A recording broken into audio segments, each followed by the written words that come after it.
Hello and congratulations on getting access to this video course on email marketing automation. We're going to talk about how to set up your email autoresponder using GetResponse. And in addition to that, we'll talk about some more advanced strategies as well. So this is video number 1, which is the introduction. And what I want to do is talk about mindset, because having the right mindset is crucial before you actually jump in and begin to build your list and use this system to essentially build a relationship with your prospects. And of course, in addition to that, with the intent of course, getting them to open your emails, getting them to click your emails, and then of course, get them to buy or take whatever action that you are trying to get them to take.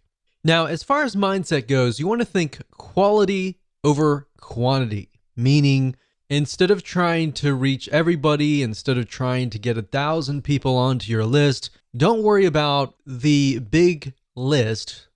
Be concerned more about attracting the right person. So at the end of the day, you want to make sure that you build a list of people who have the problems, who want the solutions that you're providing.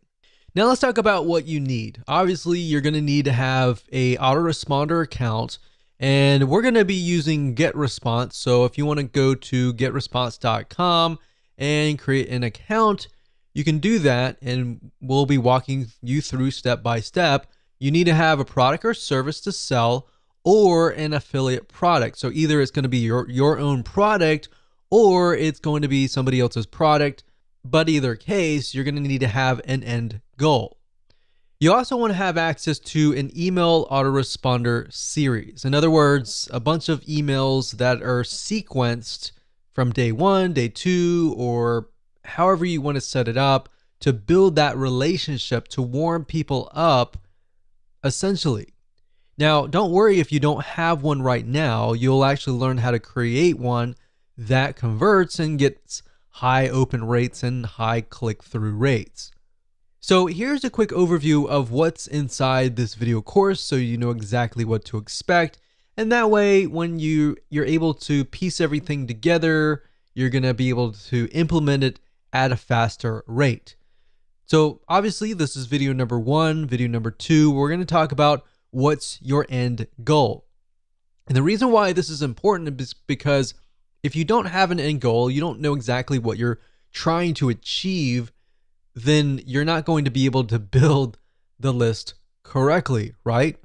Video number 3, we're going to talk about creating a connection, understanding the demographic of your prospect, who they are, what their typical day looks like, and that way you're going to be able to write an email series that connects with them, that builds that relationship, that makes them feel like, wow, you're talking directly to me, right? Video number 4, we're going to talk about the backward email funnel, meaning how to create a high converting email autoresponder series. Video number 5 is going to be a quick overview of GetResponse, meaning we're going to jump right in. I'm going to show you the dashboard. I'm going to show you around. And that way you get a better idea of what to expect before we actually use GetResponse. Video number 6, we're going to talk about creating a list. So we're going to jump straight in. I'm going to show you how to create a list. I'm going to show you how to set up an autoresponder series in video number 7. Video number 8, we're going to show you how to set up your emails inside of GetResponse. How do you set up day 1, day 2, or based on how you want to set up these series, how do you set those up so that, let's say you have a email autoresponder series of 12 emails. How do you set that up properly so that it is released based on the time that you choose? Video number 9, we'll talk about setting up web forms. And video number 10, we'll talk about list hygiene. Believe it or not, cleaning your list is very important. And if you don't do it frequently, what happens is over time, people's emails get outdated, they delete them, and then you're emailing an email box that is no longer existing. And what that can do for you is that will negatively impact you in the long haul. We'll talk more about that as a bonus advanced strategy, and how you can essentially make sure that you constantly get a high open rate. So with that said, that's the end of video number 1, and we're going to move on to video number 2.